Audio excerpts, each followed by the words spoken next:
Hey, good morning. How's everybody? Hello? Good morning, Professor. I'm good. How are you? Good, good. How are you, Jordan? And how's everybody else? Okay, Kenny Lowe is joining and Nolvia joining now. Um, so let me share my screen with you. Let me share. Where is the? Okay. Uh, hey, good morning, Kenny. Nasdaq selling off. Yeah, well, uh, uh, the volatility is expected because of the uncertainty about the uh, Fed position about the tapering. Of it's always uncertain, and of course, inflation is significant. I wouldn't say that significant, but it's clearly above 3% range, which is above the target Fed's target level. Um, yeah, although Powell is saying Powell would be saying the inflation is transitory.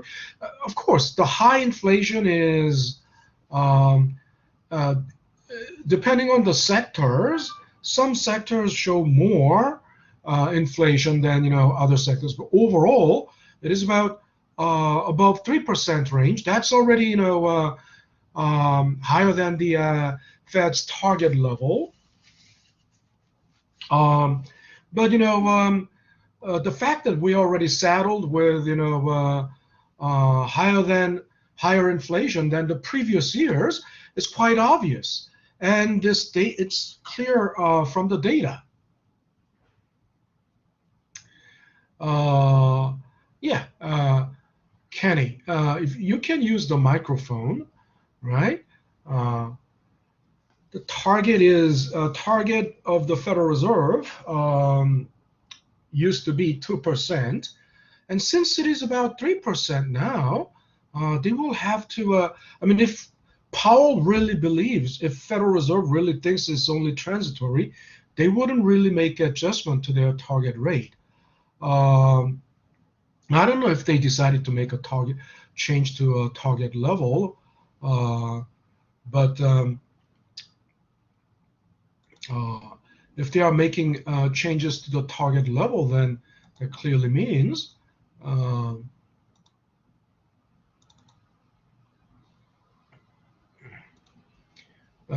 they don't see it as transitory, simply transitory.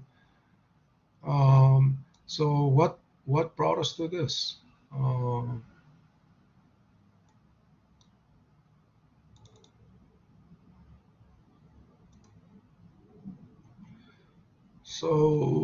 Please, I temporarily got distracted because of the chat by Kenny. Let me uh,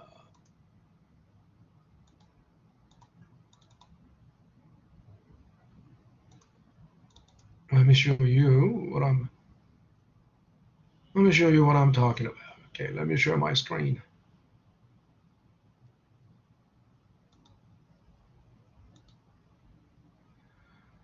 Okay. All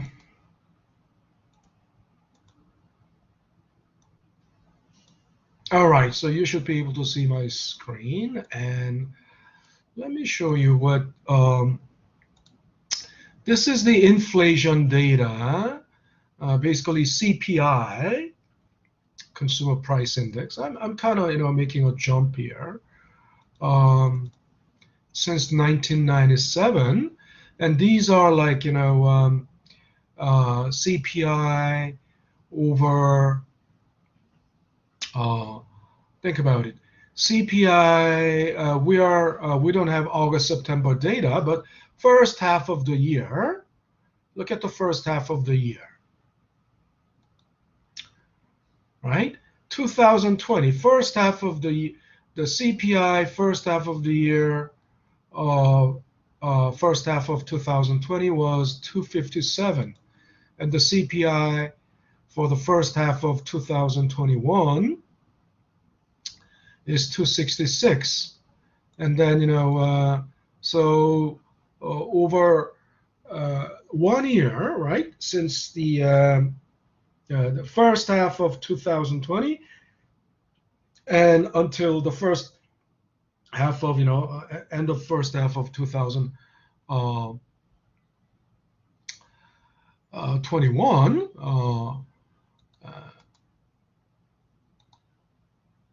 the rate of growth, rate of CPI growth, hence that's the inflation. And just looking at the inflation, there was 3.37% inflation between the first half of 2020 and 2021. Just looking at the first half, right? And also looking at July only, 5.36, 5.35. And this is CPI, by CPI data. From CPI data, I calculated, percentage and overall percentage. Yeah, you see that? July alone, this is July, this column is July alone, 5.4%. That's exactly 5.365. Rounded to the first decimal place.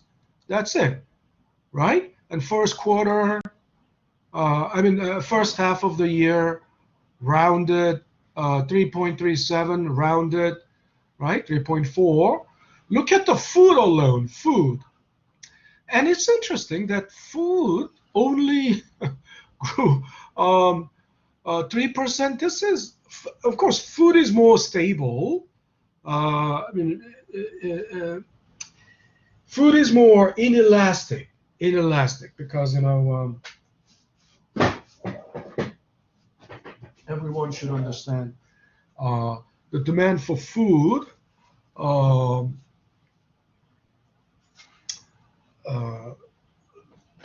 Staple things in life, food, energy, housing,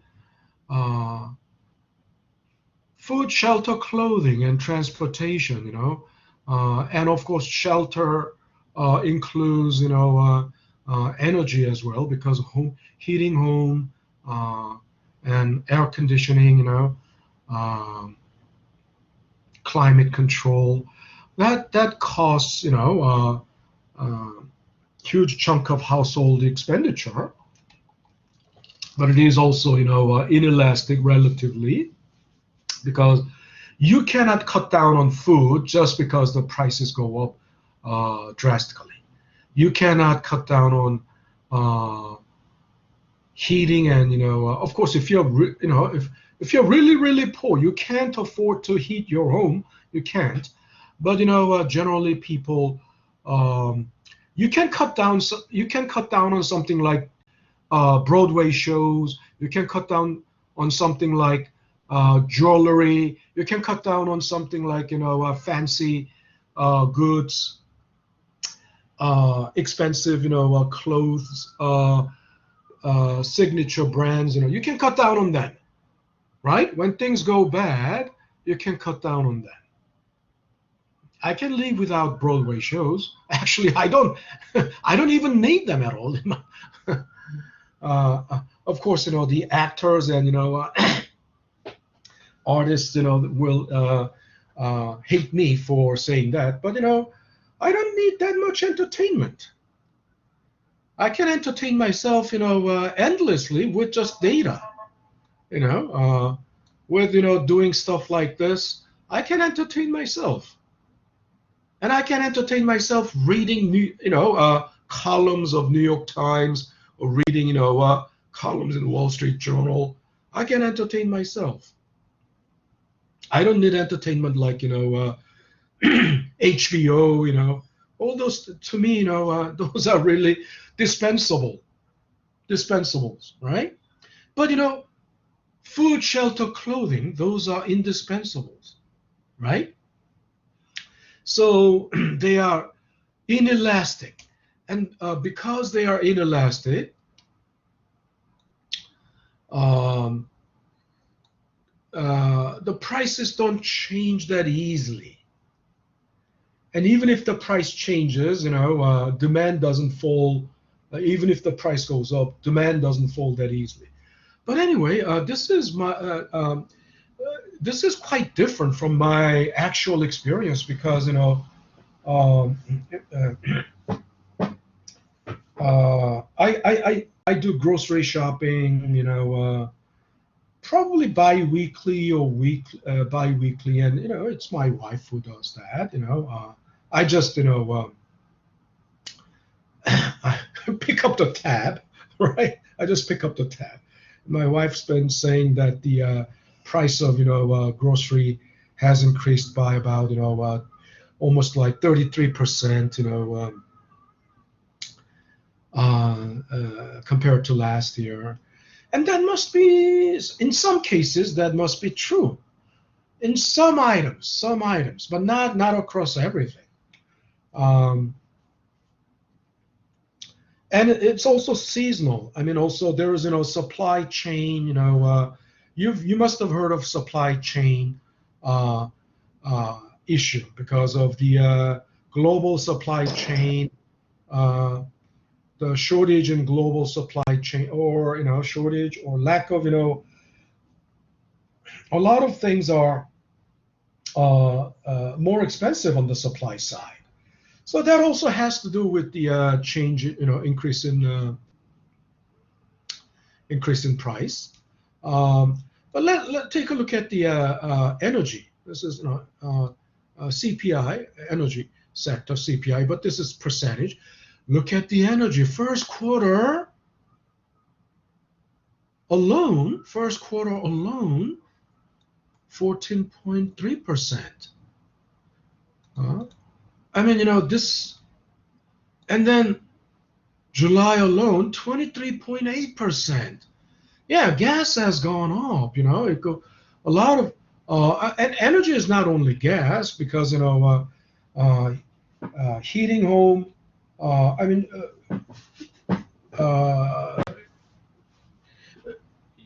it's rather air conditioning rather than heating home, but climate control. Even in January, if you look at January, you see there was actually price decrease. There was a decrease in deflation, right? Or this is rather called disinflation. Disinflation. Oh no, deflation. That's correct. Uh, Deflation, but you don't call just one sector. You don't call the price level change in one sector or one particular item inflation or deflation. But it's deflation. And but look, you can see clearly, compared to the previous years, energy has gone up tremendously. Look at the gas alone. Gas. Let's just take a look at the gas. That's almost like that's almost twice the energy. Uh, First half of this year, 24.9%. Wow. And July alone, 41.8%. These are all percentages, right? CPI by CPI index number. So, but overall, in terms of overall CPI, 3%, 3.4%. That's already above the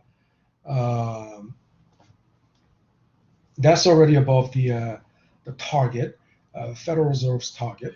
And although Jerome Powell saying inflation is transitory, it will be still, I would say, yeah, he would be right. It would be as long if we don't have supply chain, uh, if we don't have supply chain glut, not the glut. What should be the supply chain shortage is not the right word, but um, if we don't have supply chain trouble, then it will be somebody typed in something. Yeah. Disruption. If we don't have, supply chain disruption anymore, and hopefully by the end of this year, by the end of this quarter, but I don't think it's going to happen by the end of this quarter. It will take at least, by the end of this year. And if the supply chain disruption eases up by the end of this year, then, inflation would come down. So that's, and most likely Jerome Powell's, probably, looking at it that way. And that's why he's saying it's transitory. Anyway, that's not everyone. Oh, that was Kenny only. CFAT. I came into class about a few minutes late. My name is. That's okay as long as Look, I don't need to show you this over and over, but if you go to the announcement, and that was already posted, at the beginning of the semester, class protocol, right? You won't get. Was it here? Oh, yeah. As long as you have reported attendance within the first 30 minutes, you get, you are present. Okay, so I didn't even look. You didn't even disrupt me because I can't see. I can't see what's going on there while I'm, looking at something. Yeah, was someone saying something? Yeah, Professor Sifat, I was saying thank you. All righty. And don't, CFAT, I don't see your name here, so this is what's important. How many times do I have to tell you? This is your physical proof of attendance, but I don't see your name here. So no matter what you say, if I don't see your name here, you're not present. You understand? CFAT, did you hear me? Yeah, Professor, I understand. Thank you. Do the attendance report in the discussion board, please. Okay, I got you, Professor. No All right. problem. Thank you. This was somebody also saying something. Look, I can't. Okay, I can't dwell on that too much. So now we need to move on to the interest rate. Why? Because think about it. We've been talking about the return on investment and how we measure, how we calculate return on investment.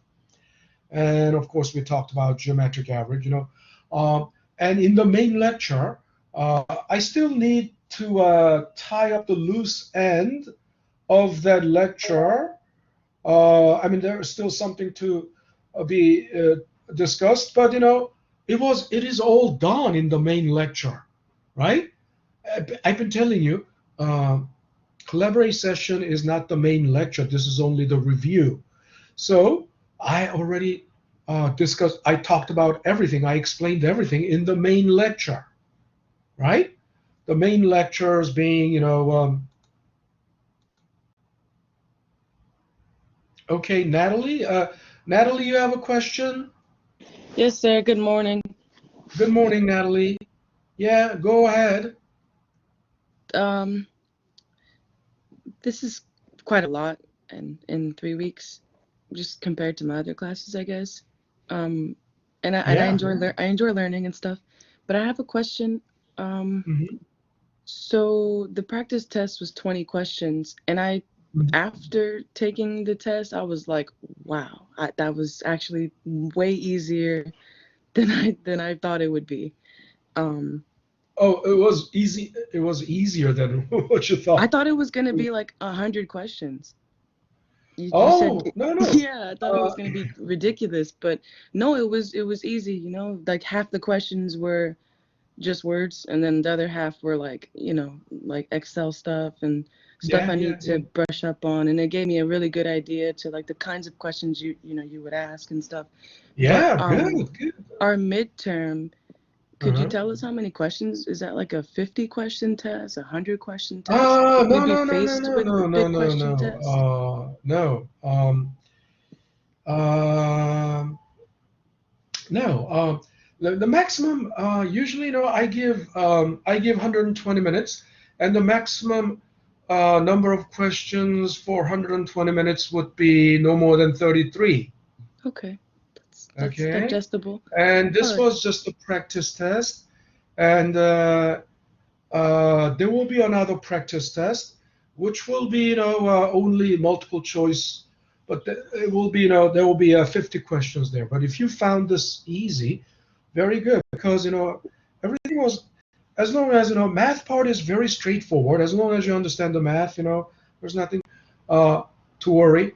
And then verbal questions, multiple choice, it's basically logical reasoning. I mean, all those was just small little tweaking of the verbiage. And if you think logically, it's not a big, it's just Well, um don't get me wrong, Professor. I didn't think it was easy itself. I just meant it was easier at face value. Like, wow, that yeah, really is not as right. well, But of course, if I it's one more thing, if I it's a study the test. It's practice a test. tests, Hmm? would that benefit me if I study those questions really, really well and really understand those questions? Will Of I? course, it's gonna help you. It's gonna help you Okay. tremendously because those questions were uh, designed to push your ability to think. But like, And will I to see think them is again? basically, hmm? Will I see those types of questions again? Is what I mean. Yeah, you'll be seeing those types of questions again. Okay. Thank you, Yeah, Professor. That's all from me. you're welcome. You're welcome. And by thinking, I mean pushing the envelope of your logical reasoning and analytical reasoning. Reasoning means, you're not reasoning by itself already means that you are weighing things. Reasoning means, you're weighing different, possibilities, different options, different uh, um, explanations, and which one stands more to the reason, that's reasoning, right? Which one makes more sense? Um, so that is, so all the questions in my uh, test are about, logical reasoning and analytical reasoning, and math is about also. I mean, uh, some people think they can just memorize the formula and just to no you to apply that formula you should comprehend the question. You should be able to uh, analytically think about the question, so that where how so that you should be able to figure out how that formula uh, will be applied, and uh, in what context, to which part of the problem, and what are the variables, relevant variables, to go into that formula from this verbal question. I mean, those things require your analytical reasoning. Okay. Alrighty. Yeah, this one doesn't. The practice tests are not. Uh, they don't factor into your um, semester grade. Okay, they don't factor into your semester grade directly, but it can help. They are still, there's a score. You get a score because obviously, there will have to be a score. But let me show you. There was a someone asked me that question, so I answered.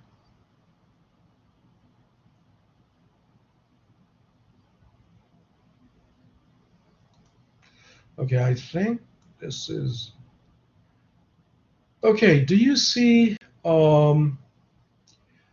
Someone asked me if the question was.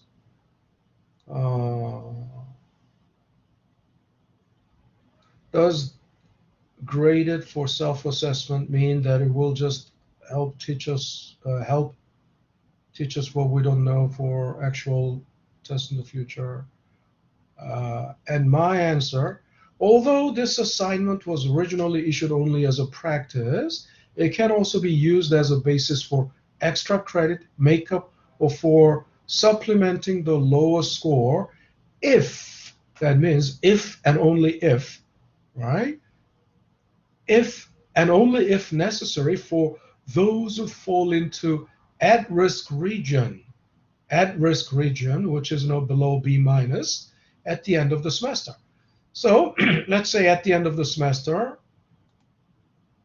you have, you're at risk of getting something below B minus. Then I will use the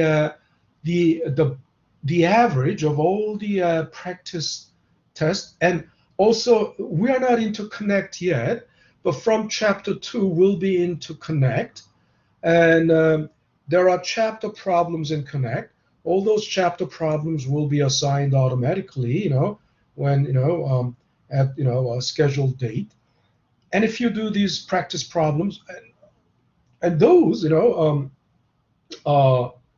chapter problems, average of all of them will kick in. I mean, let's say you are at risk of, getting something below B minus. Why? Because you missed one exam. Let's say you missed a midterm. So the data, the midterm is blank. I mean, the data, you are missing the midterm data. Now, obviously, you're in a inferior position. You're in an inferior position to the rest of the class.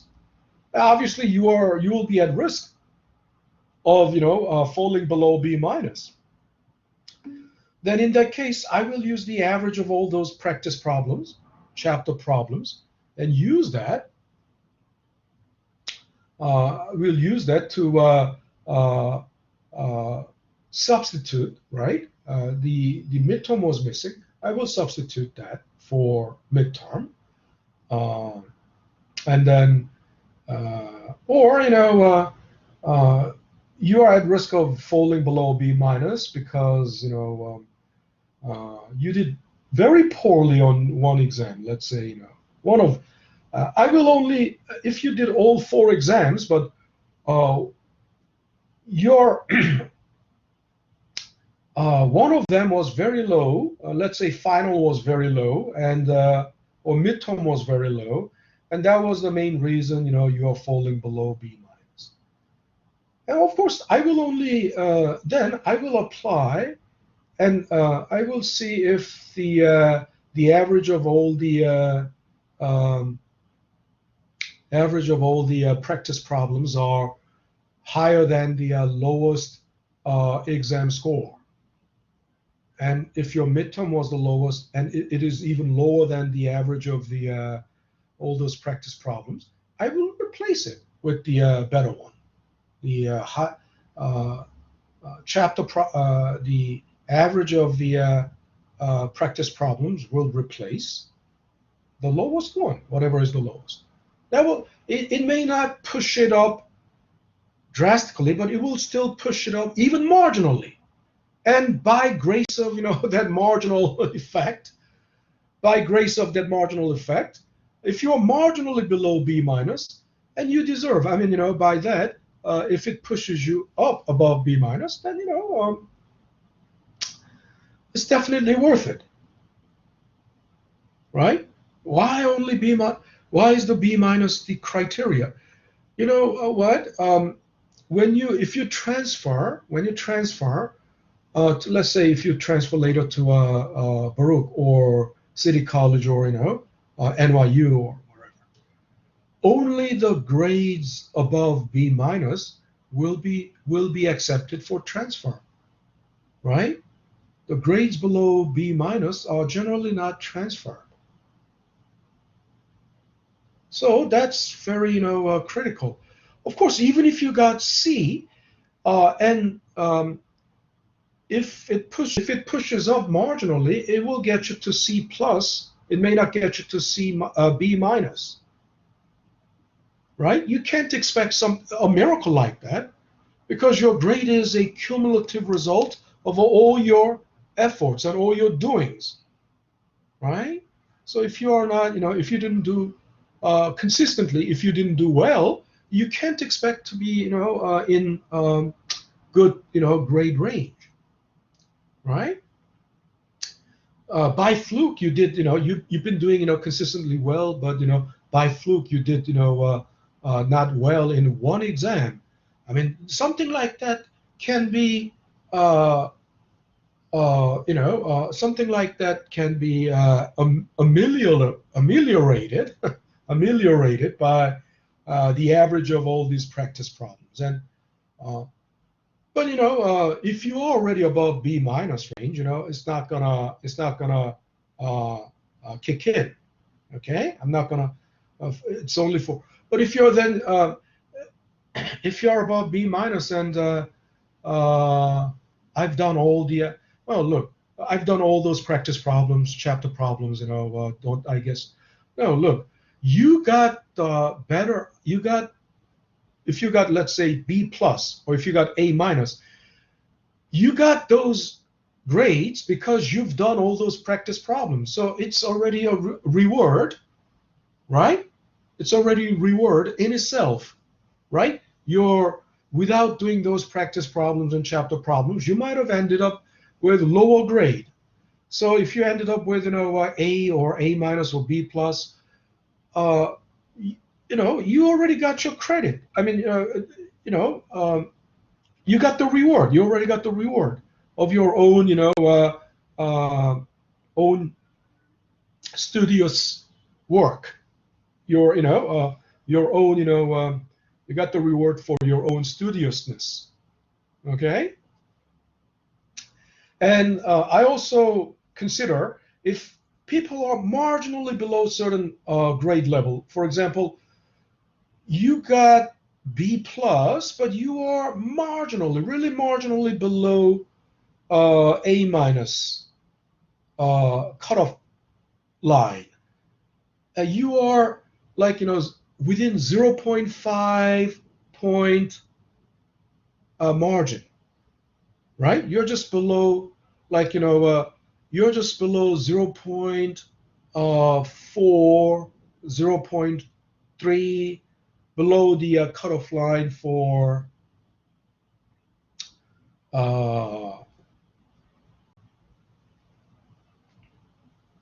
the next grade level. Then usually I give, I bump it up if you're within that, like 0.5 margin. Okay. So, well, the point is, do your best, give it your best shot, and don't, the consistency, I mean, consistency is a very important thing, studiousness, consistency, discipline, right? Without, skipping any, work, uh, uh, any lecture, any, test. All those, consistency proves your reliability, and those people who are reliable usually that dependability pays off, because people who are dependable study hard. Generally, they don't waste their time on they don't squander their time. So it is basically your own doing,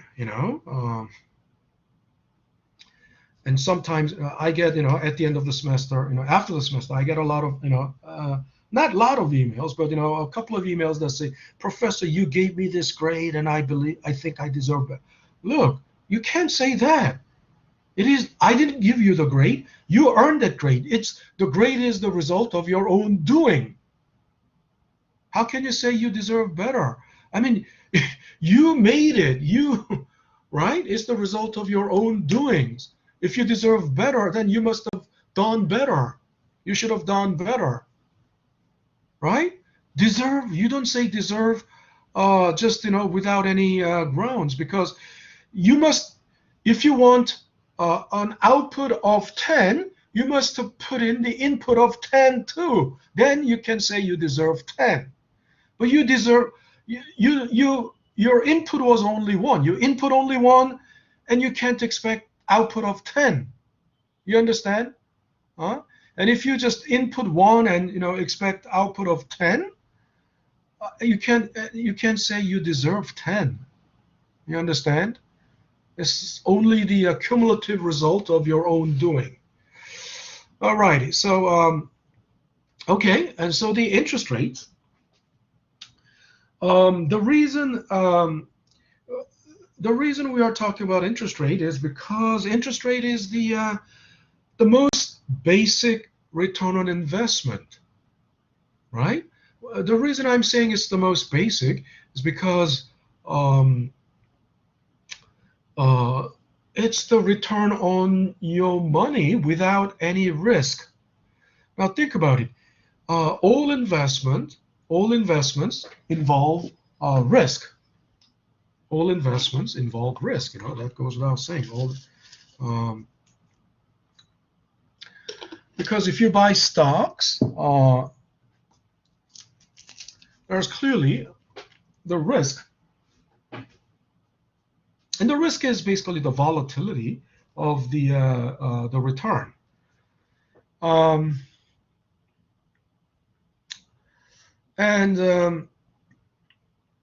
The worst example of volatility is Bitcoin, right?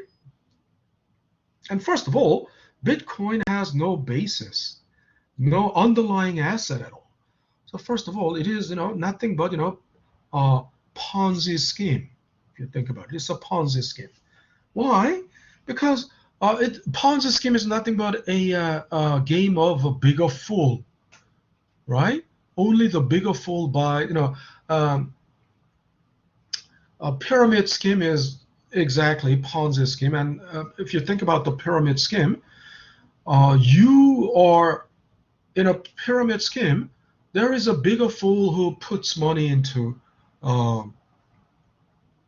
And most pyramid schemes are like, you are recruited by someone to buy their products, and their products are actually, normally not accepted. It could be, it could be a good thing, or it could be, it may have some commercial value, but you're recruiting more people to buy that product. So in other words, actually, at least in that kind of pyramid scheme, there is actually at least some kind of product, although the commercial value may be close to zero. But in case of Bitcoin, where is the underlying asset? Ponzi schemes are basically usually all Wall Street.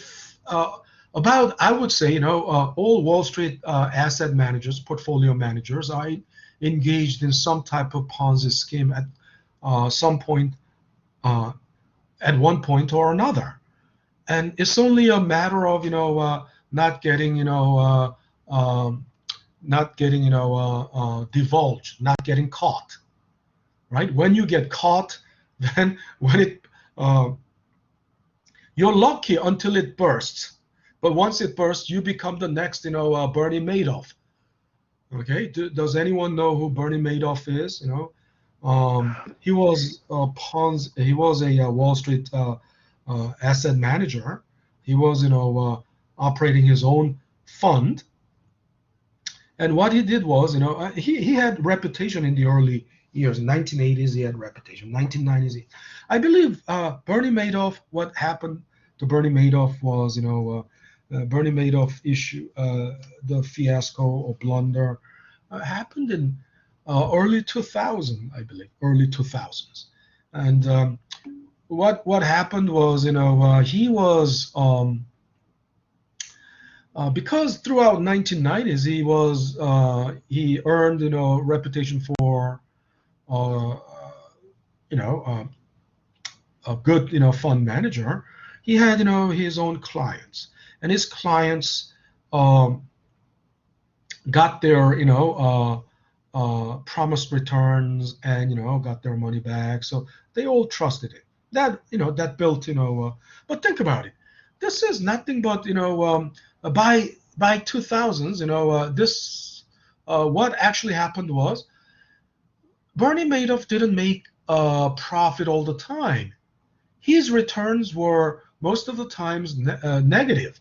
But how could he then pay his investors, his clients? Um, he just got more new clients. He got new clients. Once he gets new clients, he brings in new clients. There's money coming in, right? With that money, he paid off the old clients, right? Paid off the old investors, right? So, and then for the next round of investors, he got new clients, and from the money invested from the new clients, he paid off the next round of the second round of investors, and so on. And this is Ponzi scheme. But if you think about it, that's exactly what the pyramid scheme is. How it is working, right? And the Wall Street, some private asset managements, private funds don't even need to report their financial statement. They don't even do that because it's really um, but you it's already a stupid idea to invest in a private funds, that don't private asset management firm that don't that are under no obligation to report their financial statements. But then that happens a lot of times in Wall Street, and it's only a ticking time bomb, right? It's only a ticking time bomb because it happens, uh, billionaire family offices. Yeah, yeah, yeah, but no outside. I mean, look, if there is no outside money, um, yeah, he's in jail. Yeah, still. Um, in recent, earlier this year, there was, this episode of, Archegos Capital, run by Billy Huang. Um, and Billy Huang, this is a very, obviously, it's a family office, and he was handling billions of dollars. But who was their investor? Who was his investor? I mean, the billions of dollars was not his money. Credit Suisse, right? Credit Suisse was the I believe the biggest client, right? Credit Suisse, and there were several others. So Credit Suisse was, suffered a lot. Credit Suisse suffered a lot. You can't say there was no outside money. There was outside money.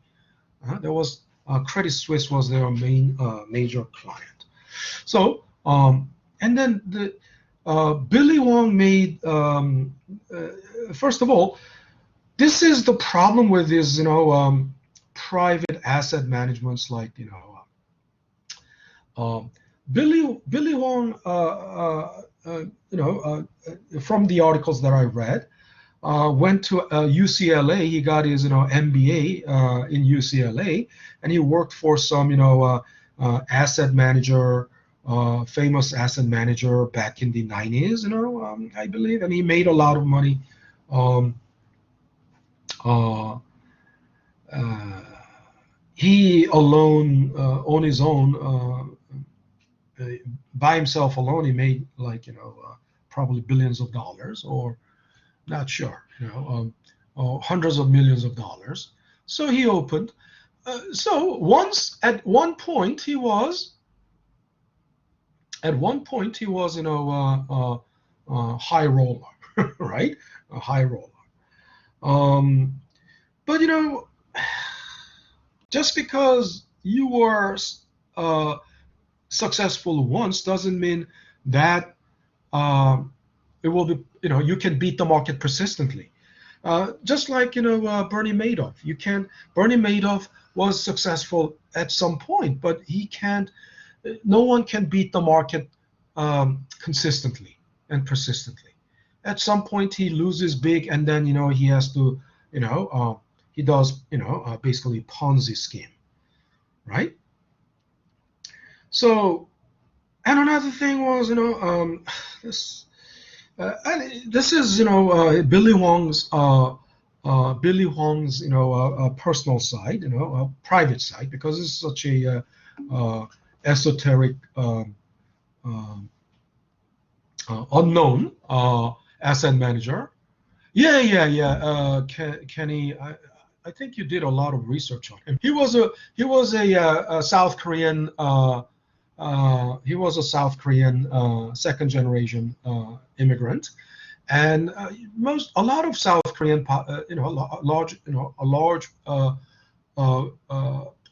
group of, large percentage of South Koreans are evangelists, and especially in the U.S., a lot of, communities, are organized around the church. So, and then he's a religious zealot, as you say, and he sold his, funds to like through this, church network, and so already a big no there. There's a big red flag there, because he was saying, saying in the, like, as if he was bearing testimonial in the church, and he was saying, I invest in the stocks that God tells me to invest.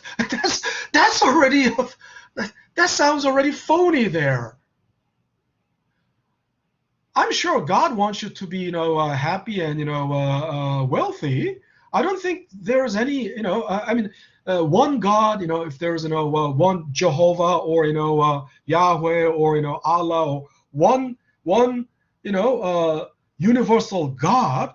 I don't think there is no God that wants you to be poor and, suffer. But the point is,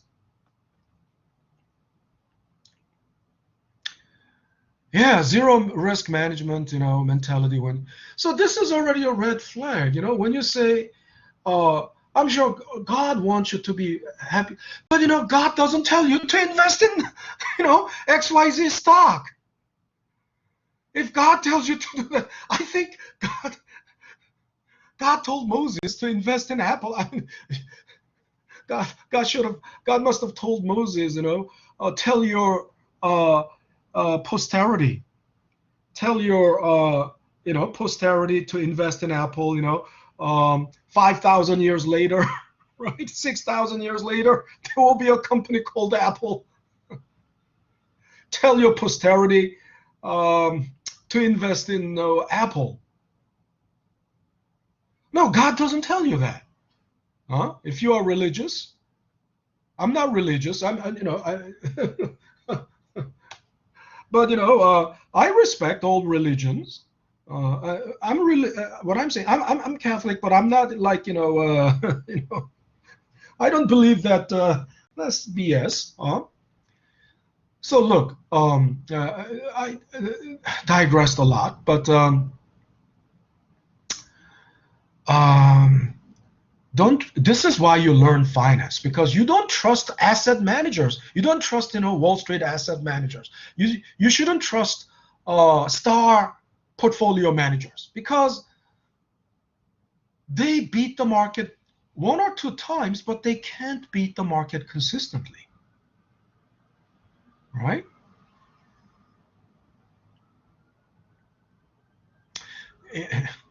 So yes, sometimes you may see some divine apparition in your dream, but I've never had anything like that in my life, and never in my life some divine being appearing in my dream and telling me to invest in XYZ stock. No. So please don't trust, you must be your own security analyst. You must become your own, asset manager. You must become your own portfolio manager. That's why you are learning finance. Okay. We are out of time, Monday. So we get, please don't distract me, because if I get distracted, then we cannot review. Actually, we didn't get anything done. We haven't achieved anything in today's topic. But the main lecture, I've been telling you, the main lecture is already not this. The main lecture is already in the today's topic folder, and whatever is, I already also told you, whatever is, more than 5 days old, right? Where is that?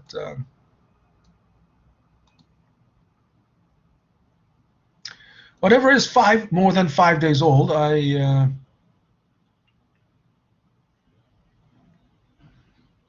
yeah, it's on YouTube, right? So please look it up if you need, right? If you need anything more than 5 days old, it's on YouTube. Okay. Alrighty. So I will have to, it will be next Monday again, because this Wednesday and Thursday, we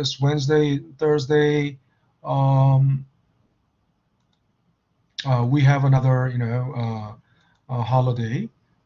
So I will see you next. What's going on? I will see you next Monday. Okay. Have a safe rest of the week, and take care, everyone. See you next Monday. All right. See you next week, Thank, Professor. thank you, All Professor. right. Take care now. Bye. Take care now. All Bye, right. Professor. Bye. Have a Take care good now. day. You too. You too. Let me stop sharing.